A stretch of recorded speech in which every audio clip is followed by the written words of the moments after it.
Terminei com ele e agora ele diz que só vai me deixar em paz se eu sustentar ele e a nova namorada. Meu nome é Bela, tenho 28 anos e moro em Osasco. Trabalho como gerente administrativa numa empresa de logística, uma daquelas que movimenta caminhões, cargas e prazos apertados o dia inteiro. Sou boa no que faço. Sempre fui prática, decidida, daquelas que não deixa as coisas pela metade. Minha mãe dizia que eu nasci assim, com a testa erguida e o queixo firme. Ela achava isso bonito. Eu também achava. Até conhecer Gabriel. Ele tinha 27 anos quando nos conhecemos, numa festa de aniversário de uma amiga em comum. Eu estava cansada, quase indo embora, quando ele apareceu com aquele sorriso torto, meio malandro, meio menino, me ofereceu uma cerveja. Conversamos a noite toda. Ele falava de sonhos. Queria terminar a faculdade de administração, montar o próprio negócio, viajar pelo Brasil inteiro. Dizia que só precisava de um empurrãozinho, de alguém que acreditasse nele. Eu acreditei. Ficamos juntos por quase 5 anos. No começo, tudo parecia certo. Ele era carinhoso, atencioso, me fazia rir. Mas aos poucos, as coisas foram mudando. Ele largou a faculdade no 3º semestre. O curso não era para mim. Bela, vou procurar outra coisa. Perdeu o emprego no depósito. O chefe era um idiota. Passou a dormir até tarde, a sair com os amigos enquanto eu pagava as contas. E eu? Eu justificava. Ele está passando por uma fase difícil. Todo mundo tem momentos assim. Eu paguei a matrícula dele em outro curso. Ajudei com o aluguel quando ele perdeu o quarto que dividia com um amigo. Dei abrigo na minha própria casa. Comprei comida, roupa, paguei Uber, cinema, restaurante. Paguei tudo. E em troca, recebia promessas. Eu vou te recompensar em amor. Você vai ver. Só me dá mais um tempo. O tempo passou. 5 anos. E Gabriel continuava o mesmo. Sem trabalho fixo, sem dinheiro, sem planos reais, mas com muitas exigências. Reclamava quando eu chegava tarde do trabalho. Ficava emburrado se eu não tinha disposição para sair no fim de semana. Dizia que eu era fria, que não demonstrava amor suficiente. Eu me esforçava mais. Cozinhava os pratos que ele gostava. Relevava as ausências. Fingia não ver os sinais. Até que uma terça-feira de março, tudo desmoronou. Estávamos na sala. Eu terminando uns relatórios no notebook, ele mexendo no celular, como sempre. Levantou para pegar água na cozinha e esqueceu o telefone no sofá. A tela acendeu com uma mensagem. Eu nem ia olhar. Nunca fui de mexer nas coisas dele. Mas o nome chamou minha atenção. Ray. Meu coração disparou. Peguei o celular. Desbloqueado. Abri a conversa. Não eram só mensagens. Eram fotos, áudios, promessas. As mesmas palavras que ele usava comigo, ditas para outra pessoa. Você é a única que me entende. Eu nunca senti isso antes. Logo a gente vai morar junto. Só falta eu resolver umas coisas aqui. Senti como se o chão tivesse sumido debaixo dos meus pés. As mãos tremiam. O peito ardia. Quando ele voltou da cozinha, eu estava de pé, segurando o celular. O que você está fazendo? Ele perguntou, tentando arrancar o aparelho da minha mão. Eu desviei. Quem é Raíza, Gabriel? Ele ficou pálido. Tentou gaguejar alguma desculpa, mas eu não deixei. Joguei o celular no sofá e disse, com uma voz que eu mesma não reconheci. Pega suas coisas e sai da minha casa. Bela, calma, deixa eu te explicar. Sai. Agora. Ele tentou argumentar, choramingar, prometer que ia mudar. Mas dessa vez, algo em mim tinha quebrado de vez. Eu não cedi. Peguei uma mochila, enfiei as roupas dele dentro e joguei no corredor. Ele saiu resmungando, dizendo que eu ia me arrepender, que eu não sabia o que estava fazendo. Tranquei a porta, sentei no chão da sala e chorei. Chorei por horas. Não pela traição, exatamente, mas por tudo que eu tinha desperdiçado. 5 anos. 5 anos da minha vida jogados fora com alguém que nunca me amou de verdade. Nos 2 dias seguintes, silêncio total.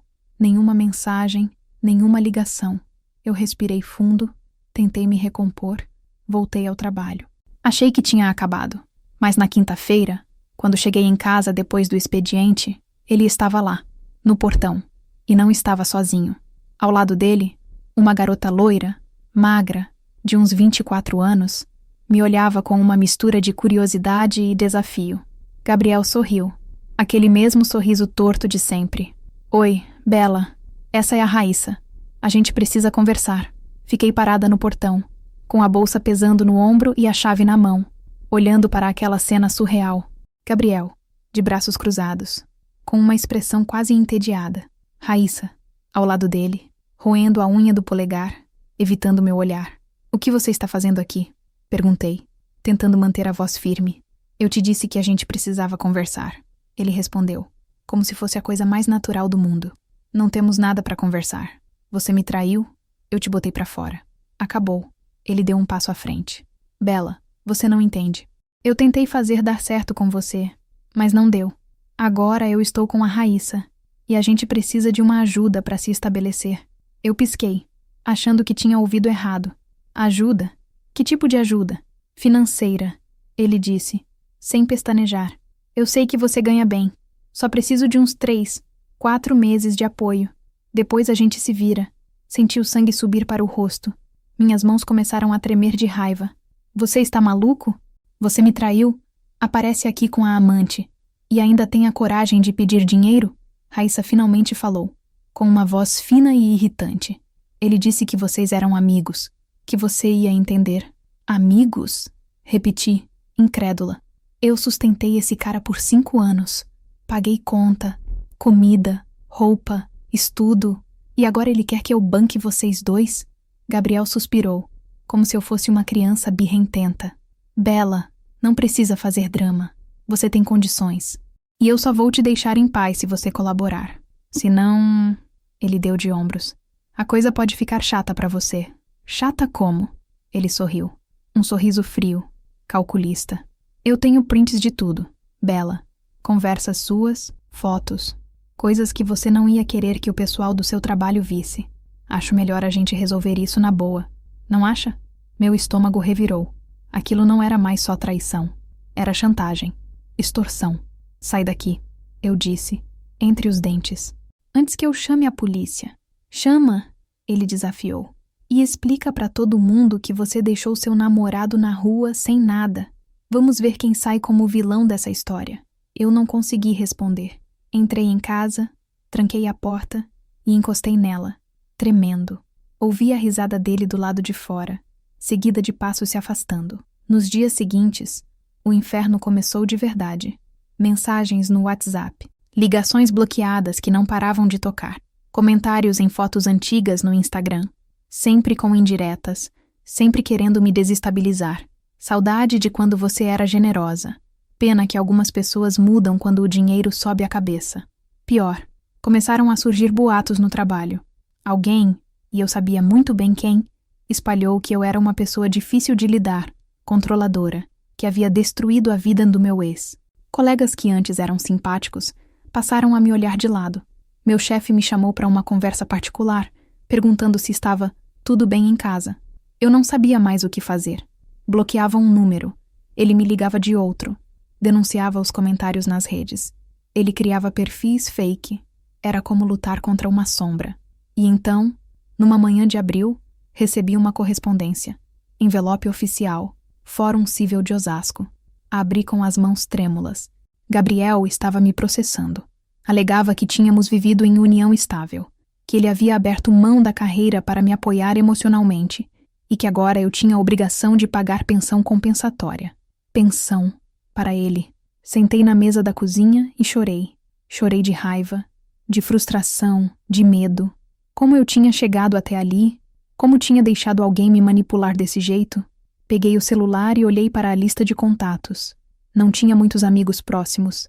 Depois de 5 anos ao lado de Gabriel, eu tinha me afastado de quase todo mundo. Ele sempre reclamava quando eu saía sozinha. Sempre inventava algum problema quando eu marcava algo com as amigas. Aos poucos, fui cedendo, fui me isolando. Mas tinha um nome ali, um que eu não via há anos. Leandro. A gente tinha crescido juntos no bairro, brincava na mesma rua, estudava na mesma escola. Depois que eu entrei na faculdade e ele foi fazer direito em outra cidade, nos perdemos de vista. Mas eu sabia, por alto, que ele tinha voltado para São Paulo, que tinha virado advogado. Respirei fundo e escrevi. Oi, Leandro. Sei que faz tempo, mas eu preciso de ajuda. Você tem um tempo para conversar? A resposta veio em menos de 5 minutos. Bela. Claro. Me passa seu endereço. Posso ir aí hoje à noite. Quando Leandro chegou, às 7 da noite, quase não o reconheci. Ele tinha crescido, ficado mais sério. Usava óculos de grau e trazia uma pasta de couro debaixo do braço. Mas o sorriso era o mesmo, aberto, genuíno. Quanto tempo, Bella? Ele disse, me abraçando. Eu quase desabei ali mesmo. Fazia tanto tempo que alguém me abraçava de verdade. Sentamos na sala. Ofereci café. Ele aceitou. E então eu contei tudo. A traição, as mensagens, a chantagem, o processo. Ele ouviu em silêncio, anotando alguns pontos num caderninho. Quando terminei, ele suspirou. Bella, isso não é só abuso emocional. Isso é crime, extorsão, perseguição, assédio moral. A gente pode e vai reverter esse processo, mas eu preciso que você me ajude. Tem mensagens? Prints? Testemunhas? Tenho tudo, eu disse, pegando o celular. Ele sorriu. Então vamos acabar com isso. Pela primeira vez em semanas, senti um fio de esperança. Leandro passou as 2 horas seguintes revisando cada mensagem, cada print, cada comprovante de transferência bancária que eu tinha guardado ao longo dos anos. Ele anotava tudo com uma precisão cirúrgica, fazendo perguntas pontuais, pedindo datas exatas, nomes de testemunhas. Você tem recibos das transferências que fez para ele? Perguntou, sem tirar os olhos do notebook. Tenho quase tudo. Ele nunca trabalhou direito, então eu sempre transferia dinheiro para a conta dele. Alimentação, aluguel antes de morar comigo, até a mensalidade da faculdade que ele abandonou. Leandro balançou a cabeça, mas não disse nada. Continuou digitando. Quando terminou, ele fechou o notebook e me olhou com uma seriedade que me assustou. Bella, eu preciso te perguntar uma coisa, e quero que você seja honesta comigo. Engoli seco. Pode perguntar. Durante esses 5 anos, ele já te agrediu fisicamente? Já te ameaçou de forma direta? Já te impediu de sair de casa, de ver sua família? A pergunta me pegou desprevenida. Fiquei em silêncio por alguns segundos, revirando a memória. Fisicamente, não. Ele nunca levantou a mão para mim. Mas, pausei, sentindo um nó na garganta. Ele fazia outras coisas. Ficava emburrado quando eu saía com as amigas. Dizia que eu não dava atenção suficiente. Reclamava quando eu chegava tarde do trabalho, como se eu estivesse fazendo algo errado. Uma vez, eu marquei um almoço com minha mãe e ele inventou uma briga enorme na véspera, dizendo que eu não me importava com ele. Acabei desmarcando. Leandro respirou fundo. Isso tem nome, Bella. Chama abuso psicológico. E é tão grave quanto qualquer outra forma de violência. Eu senti as lágrimas queimarem nos olhos. Nunca tinha pensado nisso desse jeito. Sempre achei que, por não haver agressão física, eu não tinha direito de reclamar, que eu estava exagerando, que era só uma fase ruim do relacionamento. Ele te isolou. Leandro continuou, com uma voz calma, mas firme. Fez você se afastar das pessoas que te amavam, te fez duvidar de si mesma, te colocou numa posição de dependência emocional e agora está usando chantagem e intimidação para te controlar de novo. Isso não é amor, Bella. Nunca foi. As palavras dele ecoaram na minha cabeça. Eu sabia que ele estava certo, mas ouvir aquilo em voz alta doía. Doía admitir que eu tinha sido manipulada por tanto tempo, que eu tinha deixado. Eu fui idiota, murmurei. Você não foi idiota. Você foi humana. E ele se aproveitou disso. Nos dias seguintes, Leandro montou uma estratégia de defesa. Reunimos todos os comprovantes de pagamento, mensagens, prints das redes sociais, testemunhos de colegas de trabalho que tinham visto os comentários ofensivos. Ele conseguiu até rastrear alguns dos perfis fakes que Gabriel tinha criado para me assediar. Mas enquanto o processo avançava, a pressão só aumentava. Gabriel descobriu que eu tinha contratado um advogado e ficou furioso. As mensagens se tornaram mais agressivas. Você acha que vai ganhar isso? Você não sabe com quem está mexendo. Eu vou acabar com você, Bella. Sua vida vai virar um inferno. Comecei a ter medo de sair de casa. Olhava pelos lados antes de entrar no carro. Checava o retrovisor o tempo todo. Dormia mal. Acordava no meio da noite com qualquer barulho. No trabalho, as coisas também pioraram. Um colega me parou no corredor e perguntou, em tom de fofoca: é verdade que você largou seu namorado na rua? Que ele está passando fome por sua causa? Eu não respondi. Apenas segui em frente, engolindo a humilhação. Meu chefe me chamou de novo. Dessa vez, o tom era diferente. Mais seco, mais distante. Bela, você precisa resolver seus problemas pessoais. Isso está afetando o ambiente de trabalho. Eu estou resolvendo, respondi, tentando manter a compostura. Então resolva rápido, porque não podemos ter esse tipo de distração aqui. Saí da sala dele com vontade de gritar, com vontade de sumir. Foi numa dessas noites de desespero que Leandro apareceu sem avisar. Tocou a campainha às 10 da noite.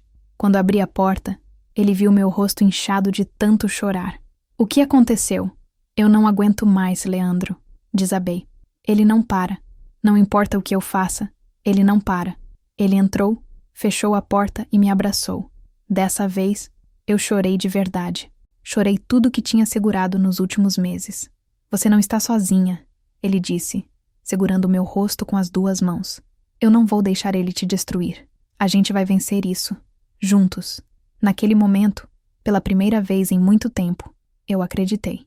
Mas a reviravolta veio de onde eu menos esperava. Alguns dias depois, recebi uma mensagem de um número desconhecido. Oi, Abela. É a Raíssa. A gente precisa conversar. Fiquei olhando para a tela sem acreditar. O que ela queria agora? Mais chantagem? Mais humilhação? Mas algo no tom da mensagem era diferente. Havia uma vulnerabilidade ali que eu não tinha visto antes. Respondi. Sobre o quê? A resposta veio rápido. Sobre o Gabriel. Eu acho que cometi um erro. Meu coração acelerou. Liguei para Leandro na mesma hora. Ela quer conversar comigo. Quem? Raíssa, a namorada dele. Houve uma pausa. Não vá sozinha. Marca num lugar público. E me avisa antes.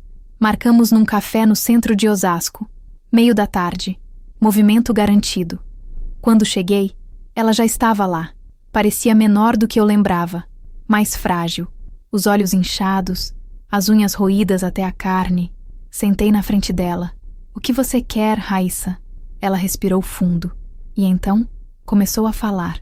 Ele está fazendo a mesma coisa comigo. As mentiras, as promessas, as cobranças. Eu achei que era diferente, mas não é. Ele está me usando também.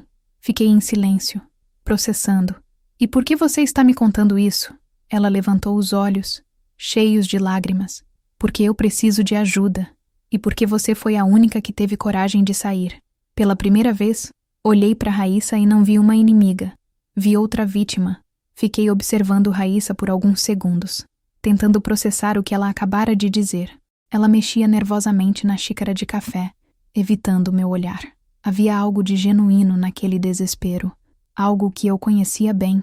Como assim ele está fazendo a mesma coisa? Perguntei, inclinando-me para a frente. Ela suspirou, limpando uma lágrima que escorria pelo rosto.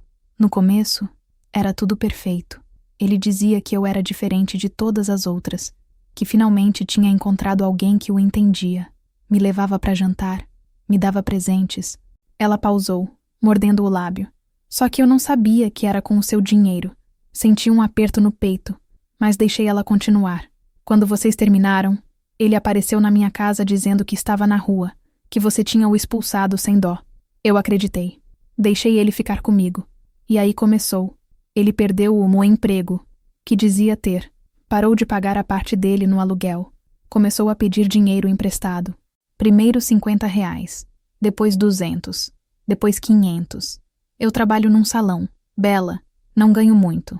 Mas eu dava, porque ele prometia que ia devolver, que só estava passando por uma fase difícil. Eu conhecia essa história. Era a minha história. E o processo contra mim? Perguntei, tentando manter a voz neutra. Você sabia? Ela baixou a cabeça. Sabia.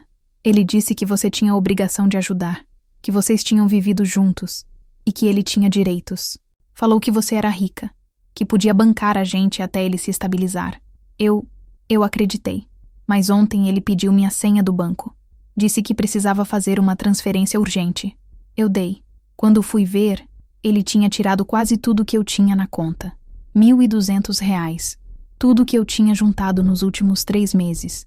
Minha raiva por ela começou a se dissolver. No lugar, surgiu uma compaixão dolorosa. Raíssa não era minha inimiga. Era só mais uma peça no jogo sujo de Gabriel. E quando você confrontou ele? Ele gritou comigo.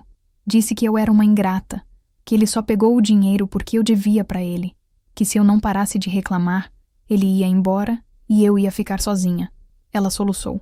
E o pior é que eu quase pedi desculpas. Quase. Foi aí que eu entendi. Eu estava virando você. As palavras dela me atingiram como um soco, porque era verdade. Gabriel tinha um padrão, um ciclo. Ele encontrava mulheres vulneráveis, ou independentes demais, e aos poucos ia sugando tudo: dinheiro, autoestima, liberdade. E quando a fonte secava, ele partia para a próxima. Peguei meu celular e liguei para Leandro. Você pode vir para o café agora? Tenho uma testemunha. Leandro chegou em menos de 20 minutos. Sentou ao nosso lado, ajeitou os óculos e olhou para Raíssa com uma seriedade profissional. Você está disposta a testemunhar contra ele? A contar tudo isso oficialmente? Ela hesitou, as mãos tremendo. Ele vai ficar furioso. Ele vai me destruir.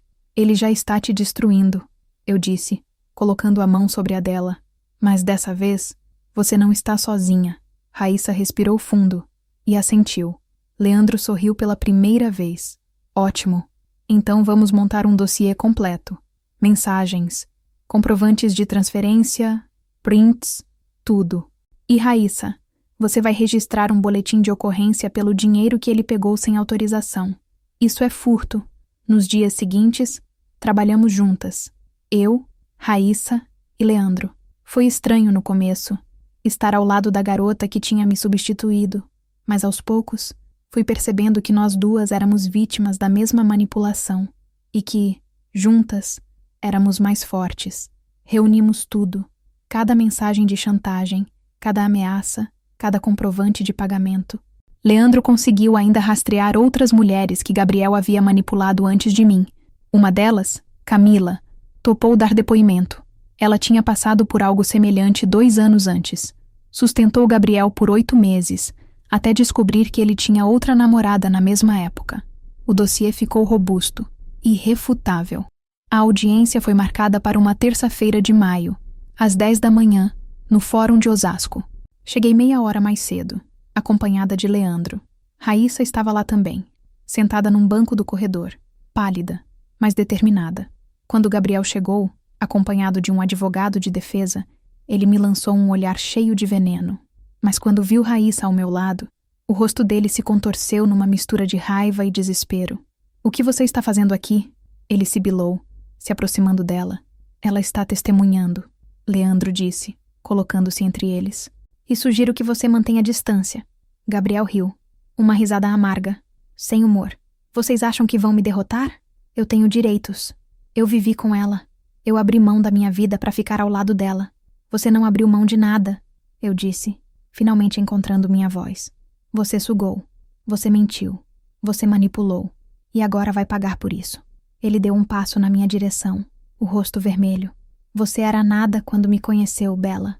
Nada. Eu te dei atenção, te dei carinho, e você me jogou fora como lixo. Não, eu disse, firme. Eu me livrei de você, e foi a melhor coisa que eu fiz na vida. A juíza chamou as partes. Dentro da sala, tudo foi rápido e cirúrgico. Leandro apresentou o dossiê completo. Raíssa deu seu depoimento, chorando, mas sem vacilar. Camila confirmou o padrão de comportamento. Eu contei minha história, olhando Gabriel nos olhos o tempo todo. Ele tentou se defender, alegando que tinha sido um bom companheiro, que tinha feito sacrifícios. Mas as provas falavam mais alto. As mensagens de ameaça, os comprovantes de chantagem, os perfis fakes criados para me assediar. No final, a juíza bateu o martelo. O processo foi arquivado. Gabriel não só perdeu o pedido de pensão, como foi intimado a responder por extorsão, perseguição e assédio moral. Ordem de restrição foi emitida. Ele não podia mais se aproximar de mim nem de Raíssa. Quando saímos do fórum, o sol batia forte no rosto. Respirei fundo, sentindo o ar entrar nos pulmões de um jeito diferente. Livre. Raíssa me abraçou, soluçando. Obrigada. Obrigada por não desistir. Obrigada por ter coragem. Eu disse de volta. Leandro sorriu, colocando a mão no meu ombro. Você venceu, Bela. Mas eu sabia que não era só sobre vencer um processo. Era sobre recuperar a mim mesma. Passaram-se 3 semanas desde a audiência. 3 semanas em que acordei sem um nó no estômago, sem olhar compulsivamente o celular, sem sentir medo de abrir a porta de casa. Gabriel desapareceu. A ordem de restrição funcionou. Ou talvez ele tenha finalmente entendido que, dessa vez, não havia mais nada a sugar de mim. Mas a liberdade não veio de uma hora para outra. Não foi como nos filmes, onde a heroína vence e tudo se resolve num piscar de olhos. Foi gradual, doloroso, até. Porque junto com o alívio veio a vergonha, a culpa, as perguntas que me assombravam de madrugada. Como eu deixei isso acontecer? Por que demorei tanto? Foi Leandro quem me ajudou a enxergar diferente. Estávamos tomando café numa padaria perto do escritório dele, numa tarde de sábado. Ele tinha insistido para eu sair de casa. Dizia que ficar trancada não ia me fazer bem. Eu tinha aceitado, mais por educação do que por vontade. Você está diferente, ele disse, mexendo o açúcar no café. Diferente como? Mais leve, mas ao mesmo tempo, ainda carregando alguma coisa. Suspirei, olhando pela janela. Crianças brincavam na praça em frente. Uma mãe empurrava um carrinho de bebê. Vida normal. Vida que eu tinha esquecido que existia. Eu ainda me sinto idiota, confessei. 5 anos, Leandro. 5 anos da minha vida. Como eu fui tão cega. Ele colocou a xícara na mesa e me olhou com aquela paciência infinita que só ele tinha. Você não foi cega. Você foi humana. Você amou. E, infelizmente, amou a pessoa errada. Mas isso não te faz idiota, Bela. Te faz corajosa por ter saído. Corajosa? Ri, sem humor. Eu só saí porque fui obrigada, porque ele me traiu. Não, você saiu porque chegou o seu limite. E perceber esse limite já é um ato de coragem. Muita gente não percebe nunca. Fica presa a vida inteira. As palavras dele ecoaram dentro de mim. Eu sabia que ele estava certo, mas aceitar isso ainda doía. E agora? Perguntei. Mais para mim mesma do que para ele. O que eu faço agora? Ele sorriu. Agora você vive. Foi nessa mesma semana que tomei uma decisão. Pedi férias no trabalho. 15 dias. Meu chefe, que tinha ficado mais compreensivo depois de saber de tudo o que aconteceu, aprovou na hora. Você merece, Bela. Vai descansar. Mas eu não queria só descansar. Eu queria me reencontrar. Queria lembrar quem eu era antes de Gabriel. Ou melhor, descobrir quem eu poderia ser depois dele. Olhei no mapa. Pensei em vários lugares. São Paulo estava sufocante. Precisava de ar. De espaço, de mar. Comprei uma passagem só de ida para Recife.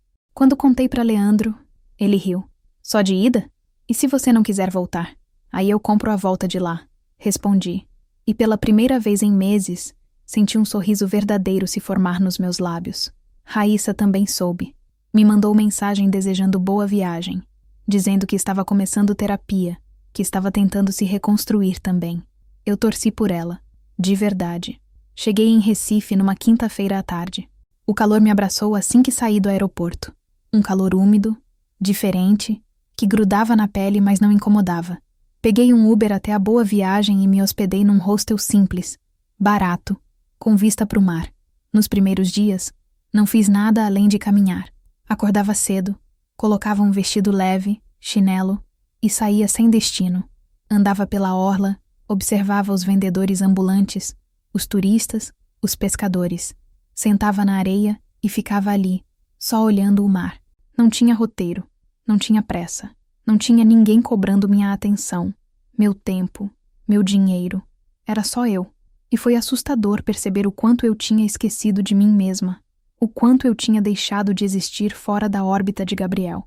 Meus gostos, minhas vontades, meus sonhos, tudo tinha sido moldado ao redor dele. E agora, sozinha, eu precisava redescobrir quem eu era. Comprei um caderno numa papelaria do bairro. Comecei a escrever. Não era nada literário, nada profundo. Só pensamentos soltos. Sentimentos que eu nunca tinha colocado para fora. Raiva, tristeza, vergonha, mas também esperança. Numa tarde, sentada num bar de esquina tomando água de coco, uma mulher se sentou ao meu lado. Ela era mais velha. Devia ter uns 50 anos. Cabelos grisalhos presos num coque. Sorriso largo. Sozinha? Ela perguntou. Simpática. Sozinha. Respondi. Tá fugindo ou tá se encontrando? A pergunta me pegou de surpresa. Ri. Um pouco dos dois, acho. Ela acenou com a cabeça, como quem entendia. Eu também já fugi. Faz uns 10 anos. Larguei tudo e vim pra cá. Melhor coisa que fiz. E você ficou? Fiquei. Abri uma pousadinha ali perto. Nada chique. Mas é meu. Ela estendeu a mão. Me chamo Dalva. Bela. Respondi, apertando a mão dela. Conversamos por quase 2 horas. Dalva me contou da vida dela, do casamento abusivo que tinha deixado para trás, da coragem que teve de recomeçar do zero. Não dei muitos detalhes da minha história, mas acho que ela entendeu. Mulheres assim sempre entendem. Quando me despedi, ela disse: "Você tem cara de quem vai ficar bem, viu? Só precisa acreditar nisso." No último dia das minhas férias, acordei antes do sol nascer. Fui até a praia e sentei na areia ainda fria. O céu começou a clarear devagar, tingindo tudo de laranja, rosa, dourado. O mar refletia as cores, calmo, infinito. Peguei o caderno e escrevi. Eu passei 5 anos achando que amor era sacrifício, que amar era dar tudo de mim, até não sobrar nada. Mas eu estava errada. Amor não é se anular. Amor não é ter medo. Amor não é sentir que você precisa provar que merece estar ali. Eu saí. Eu sobrevivi. E agora, pela primeira vez, eu estou aprendendo a me amar, a me respeitar, a entender que eu mereço coisa boa, coisa leve, coisa verdadeira. Gabriel não me destruiu. Ele tentou, mas eu sou mais forte do que ele imaginou, mais forte do que eu mesma imaginei. E agora, eu sou livre. Fechei o caderno. Respirei fundo. O vento bateu no meu rosto, trazendo cheiro de sal e recomeço. Não tinha um novo amor esperando por mim. Não tinha uma reviravolta mágica. Não tinha final hollywoodiano. Mas tinha algo maior. Tinha eu. Inteira. Minha. Levantei, sacudi a areia da roupa e comecei a caminhar pela orla. O sol agora estava completamente visível, iluminando tudo. Meus passos eram leves. Meu peito, aberto. Eu tinha sobrevivido. E agora, finalmente, eu ia viver. Fim. Obrigada por assistir até o final. Você gostou da história? Deixe um comentário. Quero saber o que você achou. Não se esqueça de deixar seu like e se inscrever agora para receber mais relatos emocionantes que você não vai querer perder. Ative o sino para ser notificado sempre que um novo vídeo for lançado. Vejo você na próxima história. Muito obrigada.